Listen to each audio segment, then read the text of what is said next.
El misterio. En el argot popular de la Semana Santa, hace referencia a los pasos procesionales que aportan escenas de la Pasión de Cristo, inspiradas en los pasajes de los Evangelios. La Última Cena. La oración en el huerto. El beso de Judas. La sentencia de Pilatos. El recorrido de Jesús con la cruz a cuestas. La crucifixión. La muerte.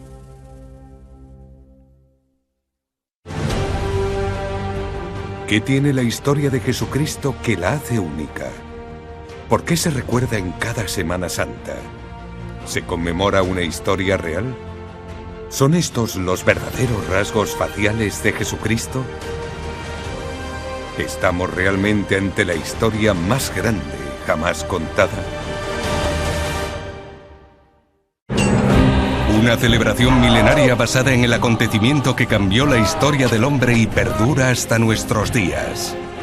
La festividad más importante de la religión más extendida de la humanidad. Una semana de pasión, fe, dolor. Su origen, su historia, su propósito, su repercusión.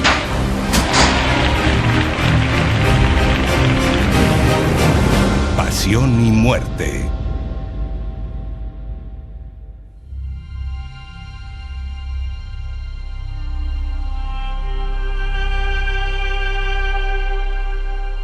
Jesús, Cristo, el enviado de Dios, el Nazareno, Maestro, el Hijo de Dios, el Hijo del Hombre, el Hijo de David, el Cordero de Dios, el nuevo Adán, la luz del mundo, el Rey de los judíos, Rabí. Son los diferentes nombres que recibe Jesús en las Sagradas Escrituras. Todos los misterios de la Semana Santa representan las escenas más importantes de la Pasión de Cristo. Una narración que está presente en el imaginario colectivo de toda la humanidad y representada una y otra vez a través del arte. ¿Por qué se les llama misterio? El misterio es la obra de teatro. La imagen de Cristo tiene que funcionar primero que nada en su capilla durante el año, porque va a estar los 364 días al culto, pero hay uno al año, que es el que hace 325 días, que es el lunes, el martes santo, el día que se hace la Semana Santa, que tiene que ser el mayor figurante de la obra de teatro, y todos los actores secundarios deben de ser primarios, para que aquella obra de teatro en la calle exprese, y los artistas tenemos que utilizar todos los recursos anatómicos, artísticos, compositivos, vestimenta, pero todos los elementos sirven y suman para que esa obra de teatro, esa escenografía de la Pasión de Cristo conmueva. Desde el punto de vista escénico, la Semana Santa es una escena muy depurada a través del tiempo, donde la complicidad del espectador o los fieles es esencial para establecer qué significa cada paso y cada imagen, pero sobre todo es un caso de una escenificación muy precisa. Lo que hicieron con Jesús de Nazaret fue torturarlo, y a su madre. ¿Habrá mayor tortura que lo que le hicieron pasar a María? Pues hemos convertido todo ese despropósito en algo hermoso, precioso y bello. Si nos parece bonito, si estamos viendo una tortura y sonreímos, y le ponemos música y le tiramos flores, y le decimos ole y viva. Es muy compatible con un cuerpo bello con una expresión de Cristo doliente. Una mujer bella con una expresión de dolor. No es ningún tipo de herejía, ni mucho menos. Es algo que es muy compatible, y en los artistas tenemos que estar abiertos a sensibilidad. Cada año, a lo largo y ancho del mundo, a través de representaciones teatrales, procesiones o actos de penitencia, se conmemora la muerte y resurrección de Cristo durante la Semana Santa.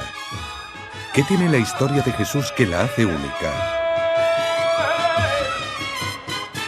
Jesús de Nazaret es un hombre que no capitaneó ningún ejército, no reinó en ningún estado ni en ningún país. Vivió solo 33 años, de los cuales la vida pública fueron 3, los 3 últimos. Y sin embargo ha sido una de las figuras claves en la historia de la humanidad. Quizá la figura más influyente, ¿no?, en la historia de la humanidad. Yo creo que eso nos debería llevar a algún tipo de reflexión. El hijo de un carpintero cuyo padre en principio repudió a la madre porque se había quedado embarazada de una forma para él sospechosa. Un hombre muy modesto empieza a predicar como uno de tantos santos rabinos que predicaban. Tiene un grupo alrededor que le sigue, el grupo puede crecer más o menos y por una serie de errores, de equívocos, de malas interpretaciones, su choque con el templo y su choque, es condenado a muerte y ejecutado en una absoluta soledad. Ahí hay una historia extraordinaria. A esa historia se le supone otra más extraordinaria todavía. Dios, Yahvé, que no puede ser representado, que ni tan siquiera puede ser pensado, que es incorpóreo, de pronto se encarna en un cuerpo humano de un hombre común y corriente. No como los héroes griegos que eran semidioses. No, es absolutamente hombre y absolutamente Dios. Es un misterio muy fascinante. Y ese Dios todopoderoso y hombre falible tiene una muerte en una circunstancia trágica y angustiado y con miedo. Todo esos elementos dramáticos lo convierten probablemente en la historia más poderosa que nunca se haya contado. Además de una forma muy sobria. Los evangelios son muy sobrios y son muy breves. Pues durante 2000 años la música, el arte, la literatura, la mística, la teología, el cine han recreado una y otra vez esa historia que tiene algo nuevo que decir a cada generación a partir de su asombrosa simplicidad. Según el cristianismo, Jesucristo es el enviado de Dios, hijo de este y de la Virgen María, un Dios y un humano. ¿Qué otros personajes tienen un origen similar? ¿Tiene alguna similitud su historia con la de héroes o dioses de otras religiones? Es muy curioso porque la figura de Cristo se presenta como un héroe clásico, sobre todo en aquellas ciudades que tuvieron una fuerte tradición del Renacimiento. Y la mayoría de las grandes ciudades de Andalucía son así, porque llega muy pronto el ideal del Renacimiento a través de libros, de grabados, de estampas italianas, de personas que viajan en contacto con el mundo italiano y que hace que se establezca un símil muy curioso, pues por ejemplo, entre la figura de Cristo y la figura de Hércules, o incluso la figura de Julio César. Ese héroe o ese semihéroe, digamos que se trasladaba a la figura del propio Cristo, que tiene la condición divina, pero también tiene la condición humana, con lo cual se creó ahí una relación realmente difícil a lo mejor de entender en nuestro tiempo, pero que nos habla de la apertura de mente de esas primeras décadas del humanismo renacentista. Cuando llegue la época de crisis, cuando llegue en mediados del 16, la crisis comienza en Italia, la crisis luego se traslada rápidamente a la mentalidad castellana, a la mentalidad española, y hará que esa identificación entre el mundo de la mitología, el mundo del propio Hércules, la figura de Cristo, pues desaparezca.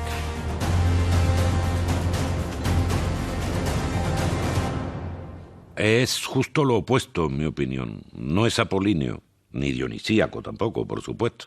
En los parámetros de la Semana Santa y de la Semana Santa de Sevilla, tiene el rostro y ninguno, en mi opinión, lo expresa mejor que el Gran Poder, tiene el rostro de un hombre atormentado, apesadumbrado, vencido por las circunstancias, al límite de la derrota, y a la vez tiene el rostro de alguien que con una fuerza extraordinaria, sobrenatural, va a vencer a todo aquello que le humilla o que aparentemente le está ganando.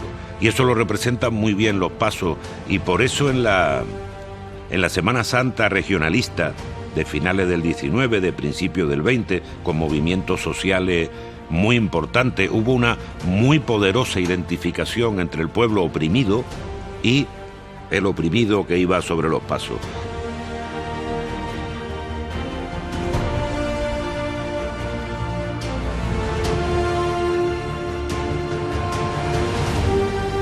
Más allá de lo religioso, la historia de Jesús de Nazaret, su muerte y resurrección, han demostrado tener algo especial para llegar a tantas personas y haber dado pie a la religión más mayoritaria del planeta y a una tradición que año tras año rememora su nacimiento y su muerte. ¿Estamos realmente ante la historia más grande jamás contada?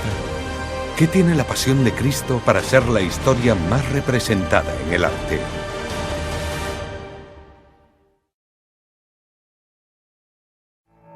También tomó pan, lo partió y dijo: este pan es mi cuerpo.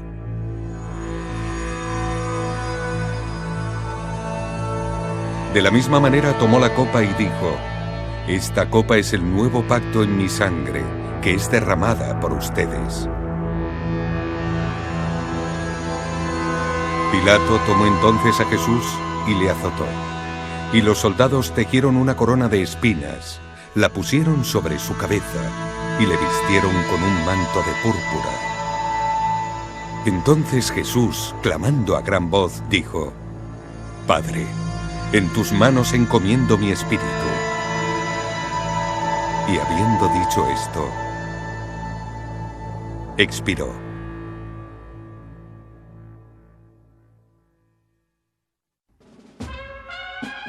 A lo largo de la Semana Santa se recrean las escenas más importantes de la Pasión de Cristo, episodios que protagonizan gran parte de las representaciones artísticas del catolicismo. ¿Por qué? Bueno, si hablamos de la Semana Santa, evidentemente es el prendimiento y la condena de un justo.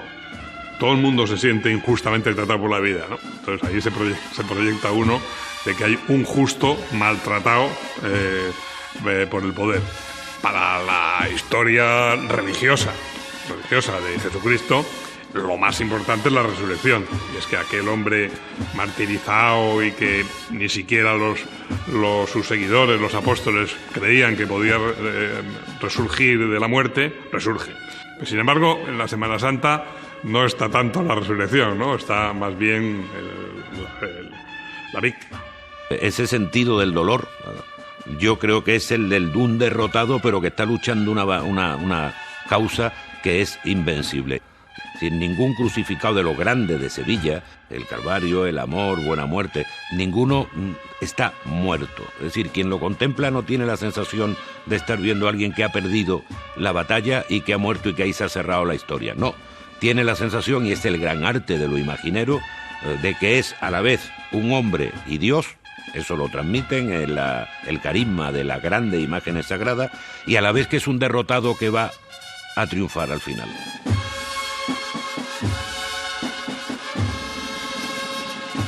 Desde sus inicios, la Semana Santa se encargó de dar a conocer y rememorar los distintos momentos de la Pasión de Cristo. Conocemos estos momentos gracias a las narraciones recogidas en los llamados Evangelios canónicos. A partir de los escritos de San Juan, San Marcos, San Lucas y San Mateo, la vida y sobre todo la muerte y resurrección de Jesús se extendieron por todo el mundo. Sin embargo, existen otros evangelios no reconocidos por la Iglesia Católica. Los evangelios apócrifos son narraciones que vienen a intentar cubrir las ausencias narrativas que los fieles parecen encontrar en los evangelios canónicos. Los evangelios canónicos, evidentemente, son narrativos porque, bueno, cuentan una historia, un acontecimiento que sucede entre nosotros, pero sobre todo son también la plasmación de una fe, una catequesis, una enseñanza que se pone por escrito para que los fieles puedan tenerla ya siempre. Aunque no son reconocidos por el catolicismo, los evangelios apócrifos narran momentos de la Pasión que procesionan cada año en algunos misterios de la Semana Santa.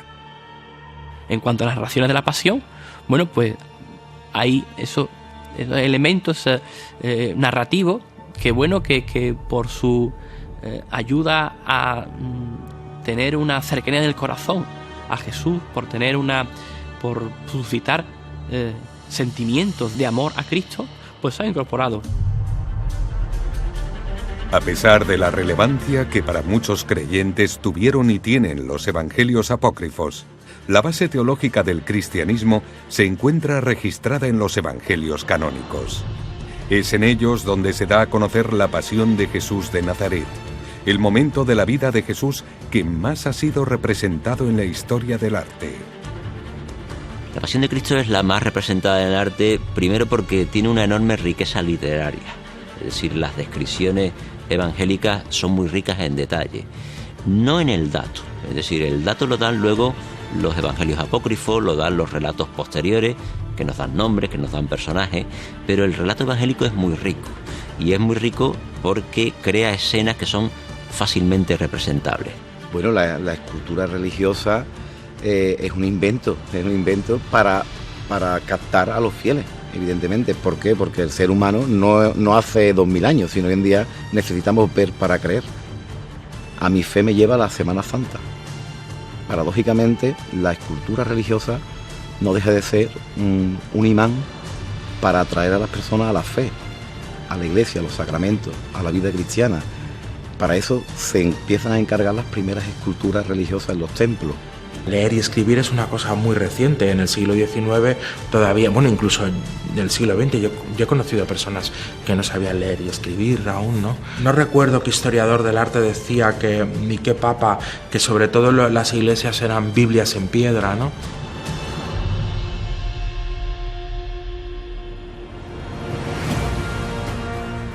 La Pasión de Cristo es el tema más utilizado en el arte cristiano a lo largo de la historia. Un tema que se ha reflejado en pintura, teatro, cine, música y escultura. Sobre todo escultura. Un gran número de obras realistas que narran con detalle la pasión y muerte de Cristo. Son estas obras las que dieron forma a una manera de celebrar la Semana Santa a través de procesiones por las calles bajo la mirada atónita de miles de fieles. Son obras que despiertan una gran devoción, pero ¿pueden ser consideradas obras de arte? ¿Qué valor artístico tiene la imaginería católica que se encuentra en las iglesias? ¿Es una corriente escultórica con características propias?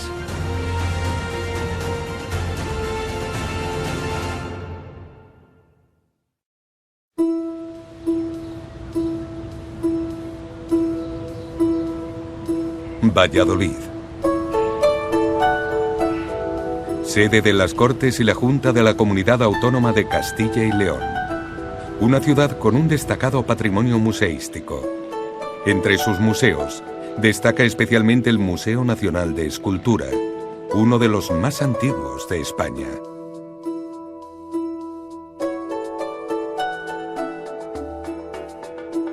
En su interior se exponen obras desde la Baja Edad Media hasta el siglo XIX.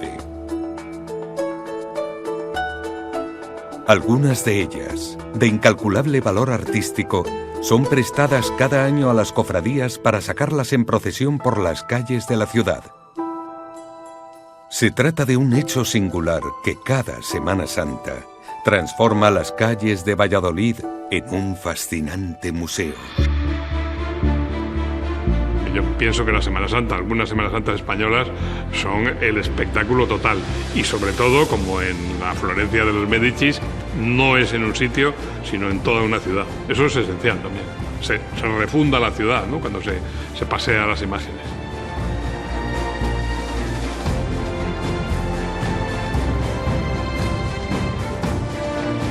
Cuando se mira una obra de arte con un contexto histórico, se puede ver en ella un reflejo de la sociedad y su finalidad. La propia historia de España nos ayuda a entender la proliferación del arte sacro en este país y, por tanto, de su fe. Durante el siglo XVI, cuando los reyes católicos fueron nombrados por el Vaticano defensores del catolicismo y en Europa proliferaba el protestantismo, el Concilio de Trento potenció las representaciones artísticas de Cristo, la Virgen María y los santos. ¿Cuál fue el propósito? ¿Fue la Iglesia una mecenas artística en el siglo XVI? ¿Por qué España tuvo tanta importancia? Sí, el barroco escultórico español será el que cree las grandes imágenes, no solamente con el nivel funcional o con el aspecto funcional de mostrarse en la calle, sino que si hiciéramos una historia del arte europeo, una historia del arte universal, deberían estar sin duda alguna presentes en muchas de esas imágenes. Me estoy refiriendo a las grandes tallas de Gregorio Fernández, me estoy refiriendo a las grandes tallas de Martínez Montañés, de Juan de Mesa, de Pedro Roldán, del propio José de Ars. Es decir, estamos hablando de esculturas que tienen el valor de imagen, pero que al mismo tiempo artísticamente tienen una categoría, digamos que incluso museográfica. Eso viene a ser una constatación de que el naturalismo barroco triunfó en lo que le estaba pidiendo el Concilio de Trento, porque había que buscar una imagen que conectara con el público. El tardomanierismo, la etapa final del Renacimiento, no conectaba porque era un arte muy intelectual, muy difícil de entender, mientras que el barroco, sobre todo el primer naturalismo barroco y luego el barroco muy dinámico, todo el siglo XVII y la primera mitad del siglo XVIII, va a ser un arte que, al conectar fácilmente con un pueblo que era un pueblo iletrado, inculto y que tenía que entender fácilmente los misterios de la pasión, pues triunfará no solamente en su función, sino en su forma, porque coincidió con los mejores escultores, pues, de la Europa de su momento. Escultores, imagineros. ¿Qué diferencia existe entre estos dos términos? ¿Qué es la imaginería? Entendemos que una escultura viene a dar la idea de la representación, pues, de un concepto o bien de una persona concreta. La imaginería va más allá. La imaginería tiene el añadido de la trascendencia, tiene el añadido de ser un medio para llegar a algo. No toda escultura es una imagen, pero la imaginería sí parte de la escultura. De forma que se suele decir que el primer imaginero de la historia fue el propio Fidia, porque le daba a sus esculturas el sentido de trascendencia, el sentido de llegar más allá. Eso es lo que harán los grandes imagineros del XVI, pero sobre todo del siglo XVII, grandes imagineros barrocos, que van a crear ese medio de acercarse a Dios a partir de una escultura, pero que además de una escultura también es una imagen. La escultura religiosa tiene que tener proporciones, movimiento, anatomía y una gran artesanía. Después de tallar la obra hay que escofinarla, hay que estucarla, hay que policromarla, dorarla, estofarla. Tiene muchísimas técnicas y diversidades. Y algo muy importante que no podemos olvidar, que tiene que tener chispa. La unción sagrada para mí es que te apetezca mirarla una y otra vez.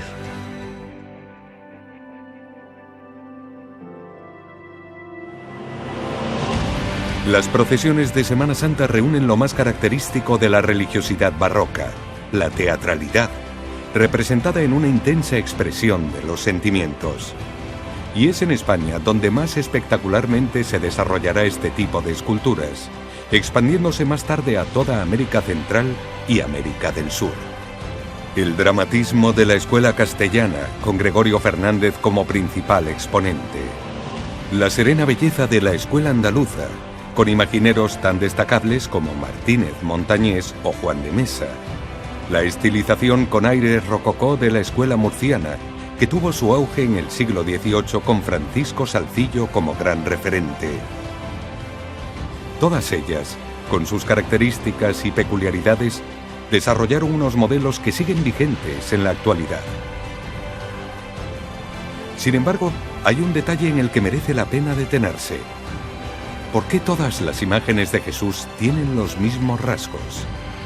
¿Cómo ha llegado hasta nuestros días una imagen tan concreta y universal? ¿Existe algún dato en la Biblia que describa el aspecto físico de Jesús?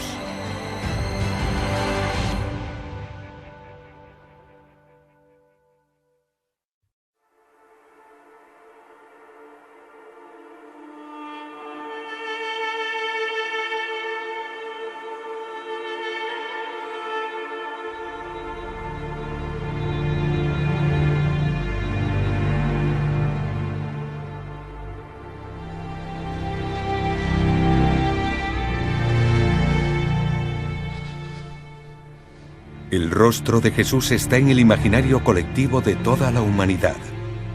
Convertido en un icono de la cultura popular, el rostro de Jesús de Nazaret tiene los mismos rasgos desde las primeras expresiones artísticas en los inicios del cristianismo. Un rostro con un claro protagonismo en la Semana Santa de todo el mundo y que tiene un gran simbolismo para los más de 2.000 millones de cristianos. Pero, ¿De dónde procede el rostro de Cristo?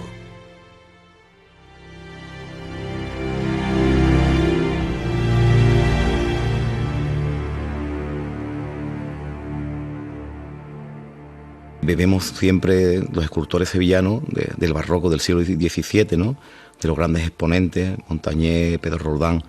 Pero sí es verdad que como todo va evolucionando, en el caso que te hablo, en mi caso como artista, bebo mucho de la fuente del naturalismo.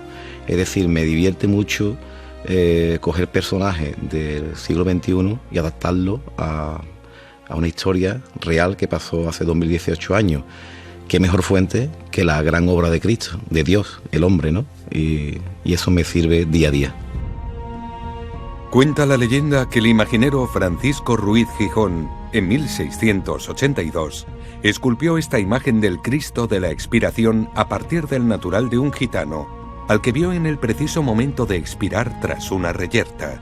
El apodo de aquel hombre era el mismo con el que se conoce a este Cristo, el Cachorro. Sus rasgos concuerdan con los de la imagen de Jesús que la cristiandad lleva siglos adorando. Cabello largo, barba y bigote, nariz prominente, grandes ojos, complexión atlética y semblante noble. ¿Era así realmente el rostro de Jesucristo? ¿Coincide su imagen real con la que tenemos en el imaginario colectivo?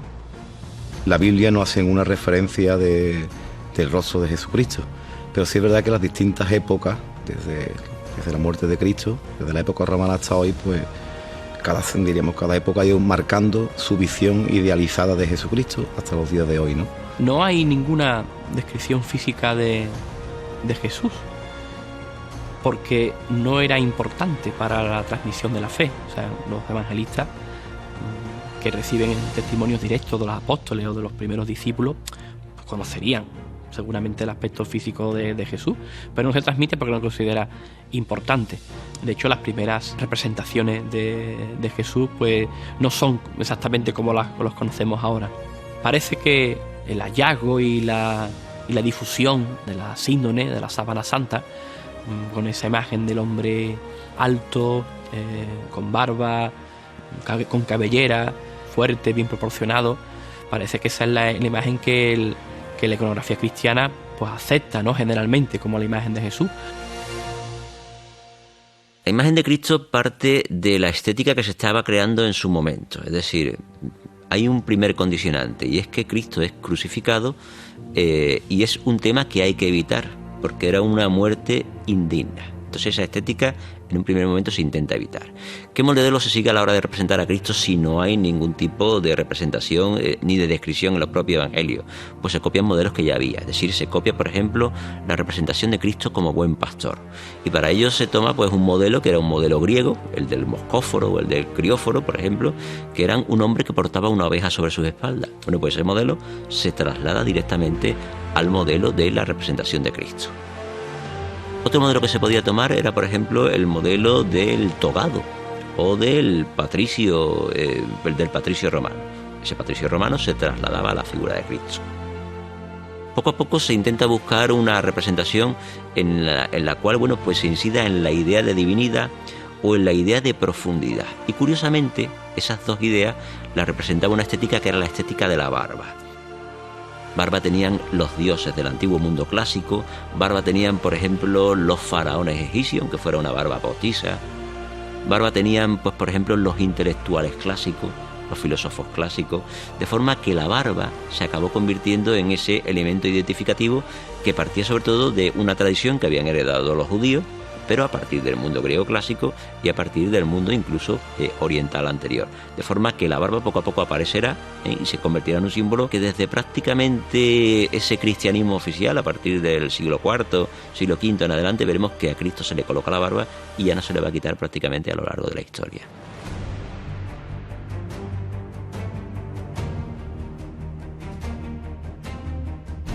A partir de aquellos primeros siglos de la cristiandad, este es el rostro que se asoció al llamado por muchos Rey de Reyes. Un rostro que se expandió como la pólvora y que siglo a siglo ha llegado hasta nuestros días. Un rostro que es protagonista de la Semana Santa de todo el mundo. Pero esta celebración tiene a su alrededor una gran cantidad de elementos que la convierten en un espectáculo único. El vestuario, la iluminación, el olor, la puesta en escena.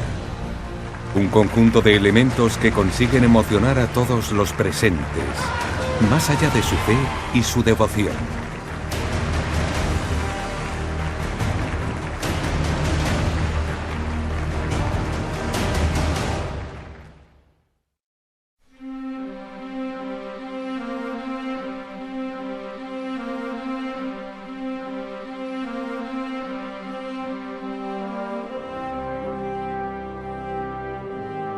Nazarenos, capuchones, penitentes, papones, capuchos, mozorros, carrapuchetas, encapuchados.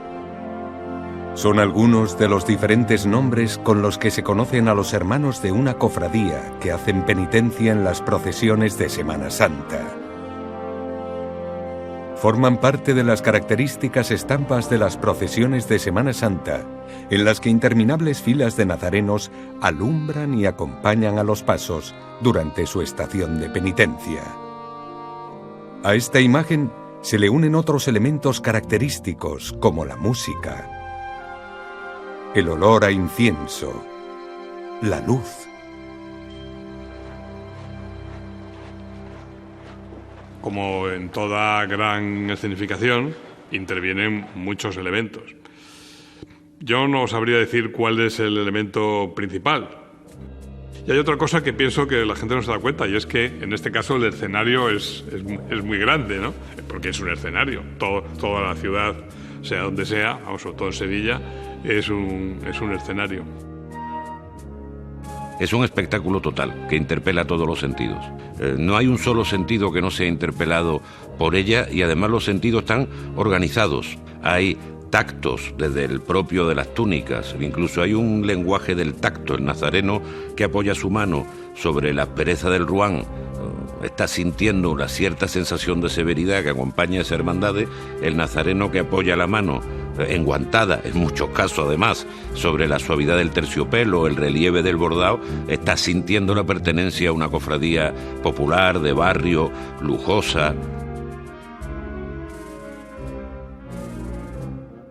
Desde las túnicas de los Cristos hasta los vestidos de las vírgenes. Desde los trajes de los nazarenos hasta los costales de los costaleros. Desde el traje de mantilla hasta la americana de 4 botones cruzados.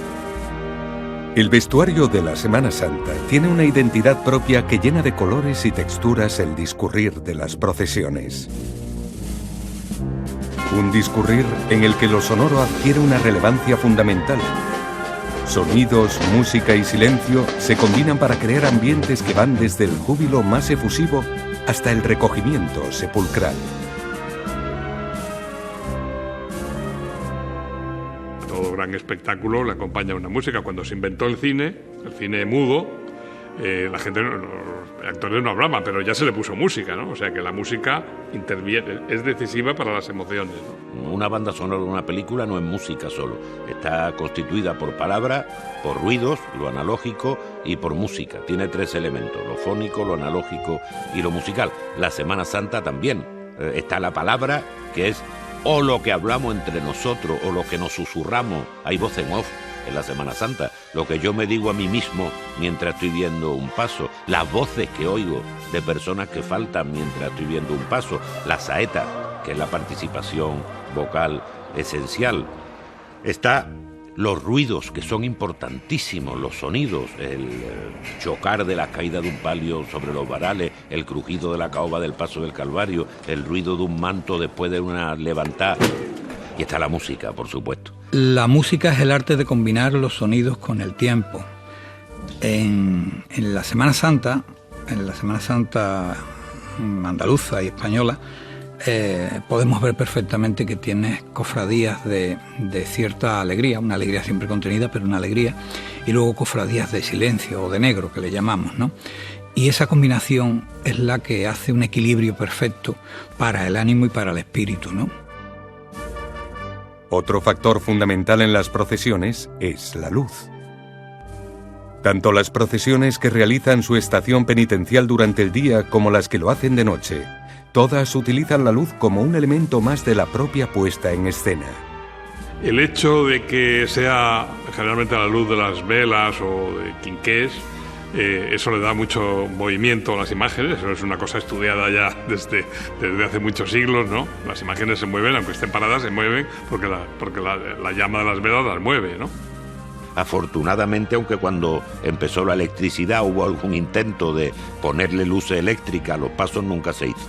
Y el juego entre los hachones, los candelabros, los faroles o la candelería de los palios, o simplemente la luz de un cirio reflejada sobre el antifaz, iluminando el antifaz de un nazareno, da lugar a un juego de luces digno de Caravaggio, crea unos contrastes de luz extraordinarios. Hay un último elemento que le da a todo este conjunto cierto aire divino: el olor. El característico olor a incienso que se entremezcla con el de las flores que engalanan los pasos de palio da a la Semana Santa un aliciente místico. ¿Por qué se usa este aroma? ¿Qué intenta transmitir? Los pasos eran portados por costaleros, se quemaba incienso delante de los pasos porque se estaba rindiendo culto a la divinidad, la figura de Cristo, la figura de la Virgen, pero también porque los pasos olían mal. Es decir, los pasos, los porteadores, los costaleros, o como lo queramos llamar en cada lugar, olían mal por el sudor y había que usar el incienso. El vestuario, la iluminación, la música, el olor, la puesta en escena. ¿Es la Semana Santa un espectáculo único más allá del fervor religioso? ¿Son todos estos factores indispensables para narrar la pasión y muerte de Jesús? ¿Estamos ante la historia más grande jamás contada?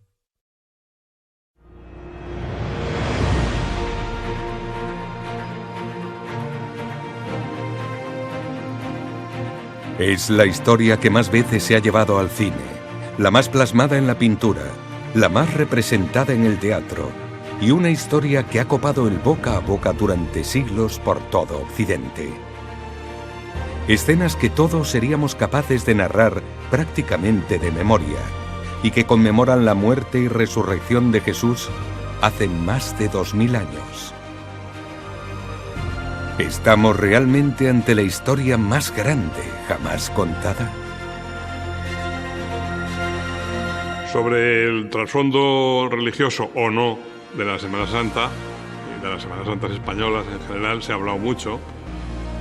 Yo creo que desde luego la fe está presente, o sea que por mucho que le digamos que es una celebración que de alguna manera ha quedado lo que es la víctima y el martirio y la pasión ha quedado lejos, porque lo que se ve son imágenes y la gente se queda con cada imagen, con imagen real, no con se quedan, digamos, con el signo, no con el significado, porque además entre las vírgenes, por ejemplo, hay rivalidades, que es un recuerdo, pienso yo, de las ciudades griegas en que mercaderes y militares ofrecían sus trofeos a la imagen preferida.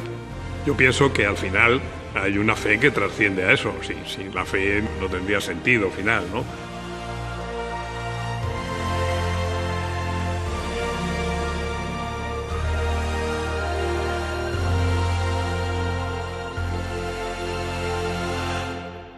Mira, nosotros preparamos la Semana Santa, si te fijas, cada milímetro, está todo cuidado, cada detalle. ¿Por qué hacemos eso así? ¿Por qué le ponemos tanto escrúpulo? Porque edificamos una especie de escalera que nos debe de conducir al cielo. Luego, si tú no crees que allí arriba hay algo, es absurdo que montes esa escalera. ¿A dónde quieres subir? Si tú crees que no hay nada, directamente no lo cuidas. Para personas como yo, vivir la Semana Santa sin fe no deja de ser un teatro. Hermosísimo, pero un teatro. Primero fe, porque sin fe no tendrías razón la Semana Santa. Si no tienes fe, ¿para qué vas a vivir la Semana Santa? Pero también es verdad que a la Semana Santa acude mucha gente que no tiene fe. Y yo te aseguro, porque lo he vivido, que la gente que no tiene fe y que ha ido a ver la Semana Santa por el espectáculo en sí, porque no deja de ser una manifestación popular donde se ven unas imágenes hermosísimas, de una valía, las tallas pues impresionante, no deja de conmoverle. Yo he visto a personas que no son creyentes llorar delante de un paso. Las he visto.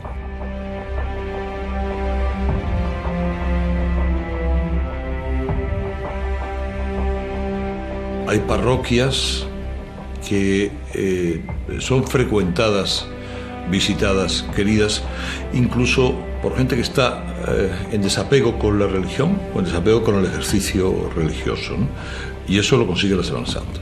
Yo soy muy escéptica de carácter y de filosofía, me refiero, y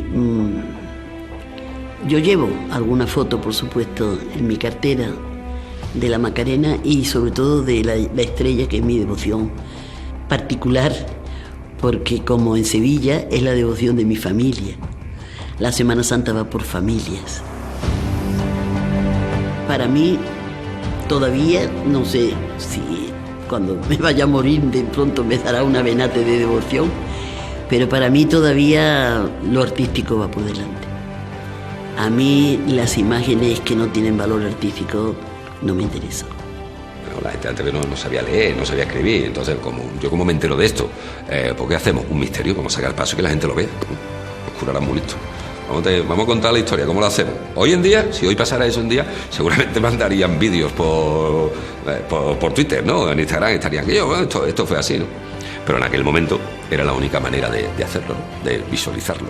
Y claro, si encima las figuras y las tallas pasa como cuando entra el barroco, que son tan cercanas a nosotros y nos parecemos tanto, pues ya te llega automáticamente, ¿no?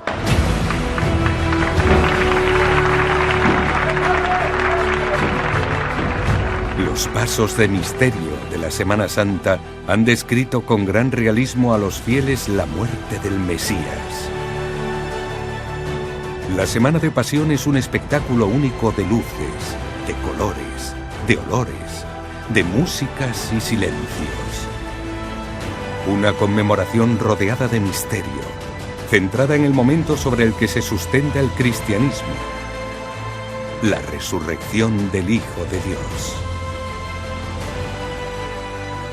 Es el final perfecto para una gran historia, el gran hito de nuestra era que se ha representado de las formas más diversas.